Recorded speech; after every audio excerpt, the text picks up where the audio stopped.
Good evening.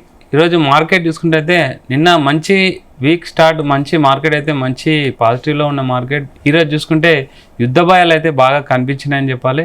Market ఈరోజు gap అప్తో start అయినా starting కొంచెం స్వల్ప లాభాలు ఉండే, తర్వాత మాత్రం కంటిన్యూగా నెగిటివ్లోకి వెళ్ళడం జరిగింది. ముఖ్యంగా ఇజ్రాయెల్ అండ్ ఇరాన్ వార్ యొక్క ఎఫెక్ట్ అయితే స్టాక్ మార్కెట్ పైన బాగా ఉందని చెప్పాలి. ముఖ్యంగా ట్రంప్ ఒక అనౌన్స్మెంట్ చేశాడు, టెహరాన్ని ఖాళీ చేయాలని ఒక అనౌన్స్మెంట్ చేయడంతో ఇంకా ఉద్రిక్త అయితే ఎక్కువగా కనిపించడం జరిగింది. సో ఆటోమేటిక్గా మన చమురు ధరలు పెరగడం ఆటోమేటిక్గా ఎఫెక్ట్ అయితే అన్నిటి మీద స్టాక్ మార్కెట్ అన్ని సెక్టార్ల పైన పడడం జరిగింది. మార్కెట్ ఎండింగ్ చూసుకుంటే మాత్రం సెన్సెక్స్ వచ్చేసి 212 పాయింట్లు పడిపోయి 81,583 దగ్గర క్లోజ్ అయిపోయింది. నిఫ్టీ 93 పాయింట్లు డౌన్ అయిపోయి 24,853 దగ్గర క్లోజ్ అయింది. అండ్ బ్యాంక్ నిఫ్టీ వచ్చేసి 200 పాయింట్లు మైనస్ అయింది. And mid and small cap చూసుకున్న ఇంచుమించు 0.6% అయితే పడిపోవడం జరిగింది. ఓవరాల్గా మార్కెట్లో సెక్టార్ వైజ్ చూసినా అన్ని సెక్టార్లు కూడా నెగిటివ్లో ఉండడం జరిగింది. ఫార్మా ఇంచుమించు 2% అయితే పడిపోవడం జరిగింది. ముఖ్యంగా ఐటీ చూసుకుంటే నిన్న కూడా కొంచెం పాజిటివ్లోనే ఉండే, ఐటీ మొత్తం నిన్న లీడ్ చేసింది. ఈరోజు కూడా ఐటీ సెక్టార్ సంబంధించే మంచి మూమెంట్ అయితే కనిపించింది. ఓవరాల్గా మార్కెట్లో అయితే నెగిటివ్లో ఉండడం జరిగింది. యుద్ధం ఎఫెక్ట్ ఇంకా ఎంతవరకు ఉంటుంది, మనతో మాట్లాడడానికి స్టాక్ మార్కెట్ పైన అనలైజ్ చేయడానికి రమేష్ గారు ఉన్నారు. Hi sir. సార్, నిన్న యుద్ధం ఎఫెక్ట్ అంతా లేకుండే మనకు ఓకే, మంచి కొంచెం సస్టైన్ అయినాం, యుద్ధం ఎఫెక్ట్ లేకుండానే డీల్ చేసినాం స్టాక్ మార్కెట్ అనేది చెప్పుకున్నాం. కానీ ఈరోజు యుద్ధం ఎఫెక్ట్ అయితే బాగా కనిపించడం జరిగింది. ఏం ప్రెడిక్ట్ చేస్తారు సార్? అంటే యాక్చువల్గా 2 years బ్యాక్ కూడా ఇజ్రాయెల్ హమాస్ వార్ స్టార్ట్ అయినప్పుడు కూడా మార్కెట్ 5% పడింది. ఓకే. సో నిఫ్టీ 5% పడింది. సో ఇప్పుడు కూడా ఎక్స్పెక్టెడ్ అంటే ఇంకొక 5% పడే అవకాశం ఉంది. ఎందుకంటే నార్మల్గా ఇలాంటి జియో పొలిటికల్ ఇష్యూ వచ్చినప్పుడల్లా మార్కెట్ రియాక్ట్ అవుతుంది. ఇంకా మనం బుల్లిష్ మార్కెట్లోనే ఉన్నాం కాబట్టి సో ఎక్కువ పడలేదు ఇంకా. సో ఫ్రైడే మార్కెట్ కూడా చూస్తే ఫ్రైడే మార్కెట్లో ఆల్మోస్ట్ 300 పాయింట్స్ డౌన్ అయ్యి మళ్ళీ రికవర్ అయింది.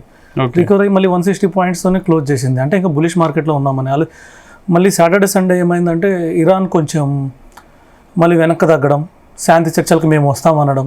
సో ఇవి కొన్ని పాజిటివ్ న్యూస్ రాగానే మళ్ళీ మార్కెట్ మండే పాజిటివ్గానే ఉంది. 200 పాయింట్స్ వరకు పెరిగింది మనకు తెలిసినట్లే. కాకపోతే ఇజ్రాయెల్ మళ్ళీ వెనక్కి తగ్గమనడం, మేము సుప్రీం లీడర్ని చంపేస్తాం అప్పుడే, ఇలాగ కొంచెం రెచ్చగొట్టే వ్యాఖ్యలు చేయడం, ట్రంప్ కూడా కొద్దిగా ఇరాన్ని బెదిరించడం.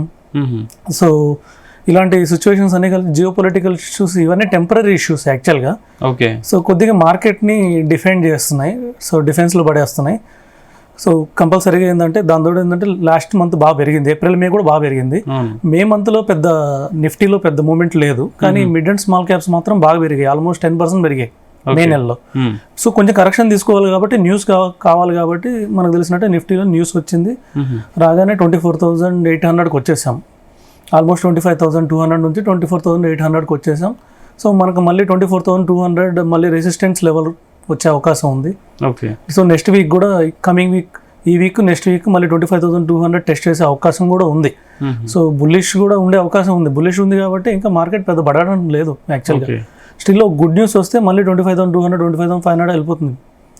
సో ఏమైనా బేరిష్ న్యూస్ వస్తే మాత్రం డెఫినెట్గా మళ్ళీ 24,500. నిన్న చూసుకుంటే నిఫ్టీ లెవెల్ ఇంచుమించు 25,000 దగ్గర వచ్చింది. అంటే ఈరోజు ఇంకా మూమెంట్ బాగా ఉంటుందని ఒక అంచనా వేశారు, కానీ గిఫ్ట్ నిఫ్టీ కూడా పాజిటివ్ ఇండికేషన్ ఇచ్చింది సార్. అదే ఈ జియో పొలిటికల్ ఇష్యూస్ ఉన్నాయి, దాంతో నిఫ్టీలో అంత మూమెంట్ ఉన్న స్టాక్స్ కూడా ఏం లేవు. నిఫ్టీ స్టాక్స్ అన్ని కూడా డల్ గానే ఉన్నాయి. సో టాప్ ఎండ్ స్టాక్స్ అన్ని డల్ గానే. ఈరోజు కారణం అంటే ఇరాన్ ఇజ్రాయెల్ వారే. డెఫినెట్గా ఈ వీక్ మొత్తం ఉంటుంది. ఇంకొక 2-3% కూడా కరెక్ట్ కావచ్చు. 2-3% కరెక్ట్ అయితే డెఫినెట్గా బయింగ్, అంటే 24,500 వస్తే డెఫినెట్గా బై చేసుకోవచ్చు. ఇంకా తగ్గితే 24,100 వస్తుంది. 24,100 వస్తే డెఫినెట్గా strong supporting zone. Okay. So మనం బాటమ్ అవుట్ అనుకోవచ్చు, అక్కడ మంచి బయింగ్ వచ్చి డెఫినెట్గా మన మార్కెట్కి ఇలాంటి షార్ట్ ప్రాబ్లమ్స్ ఏమి ఉండవు. ఎందుకంటే లాస్ట్ టైం ఏదైతే మనం ఇజ్రాయెల్ హమాస్ వార్ వచ్చినప్పుడు కానివ్వండి, లేకపోతే Turkey Russia, so Ukraine war వచ్చినప్పుడు కూడా మార్కెట్ 5% పడింది. నెక్స్ట్ మంత్ 10% పెరిగింది. సో వన్స్ కూల్ ఆఫ్ అయిపోతే నెక్స్ట్ మంత్ డెఫినెట్గా బయింగ్ ఉంటుంది. అంటే ఇప్పుడు మన ఇండియన్ అంటే స్టాక్ మార్కెట్ స్టేబుల్ అయినా సార్, ఇప్పుడు అంటే చమురు ధరలు పెరిగితే ఆటోమేటిక్గా దాని రిలేటెడ్ సెక్టార్స్ అనేవి దెబ్బతింటాయి. ముఖ్యంగా ట్రాన్స్పోర్ట్ దెబ్బతింటుంది. ట్రాన్స్పోర్ట్ దెబ్బతింటుంది, కానీ ఎంత దెబ్బతింటుందో చూడాలి. ఎందుకంటే లాస్ట్ టైం వార్ వచ్చినప్పుడు కూడా మన దగ్గర ఏం పెంచలేదు. సో మనం ఏంటంటే ఆల్టర్నేట్ సోర్సెస్ చూసుకున్నాం, రష్యా నుంచి పెట్రోల్ కొనడము. ఇంకోటి ఏంటంటే మనకి లాస్ట్ 1 year క్రూడ్ ఆయిల్ పడిపోతూనే వచ్చింది. ఆల్మోస్ట్ 100 బ్యారెల్ నుంచి 65 బ్యారెల్కి వెళ్ళింది. $65 ఒక బ్యారెల్కి వెళ్ళింది NYMEX క్రూడ్. కానీ మనం ఎక్కడ తగ్గియలేదు. ఓకే. సో తగ్గించబోవడం వల్ల రిజర్వ్స్ బాగానే ఉన్నాయి. సో ఇప్పుడు కొంచెం పెరిగినా కూడా కొంచెం అడ్జస్ట్ చేసే అవకాశం ఉంది. లాస్ట్ 2 times వార్లో కూడా అలాగే అడ్జస్ట్ చేశారు, ఎక్కడ ₹1 కూడా ఇంక్రీజ్ చేయలేదు. ఓకే. సో ఈసారి ఎలా డీల్ చేస్తారు అనేది చూడాలి.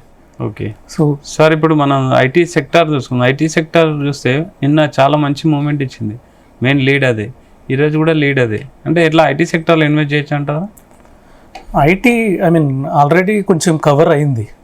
సో మళ్ళీ ఇంకా ఫాస్ట్ పెరిగిద్దంటే అంత మంచి న్యూస్ ఉండే అవకాశం లేదు. లార్జ్ క్యాప్ సంబంధించి ఏదైనా తేడా వచ్చినా ఫస్ట్ రియాక్ట్ అయితే ఐటీ సెక్టారే.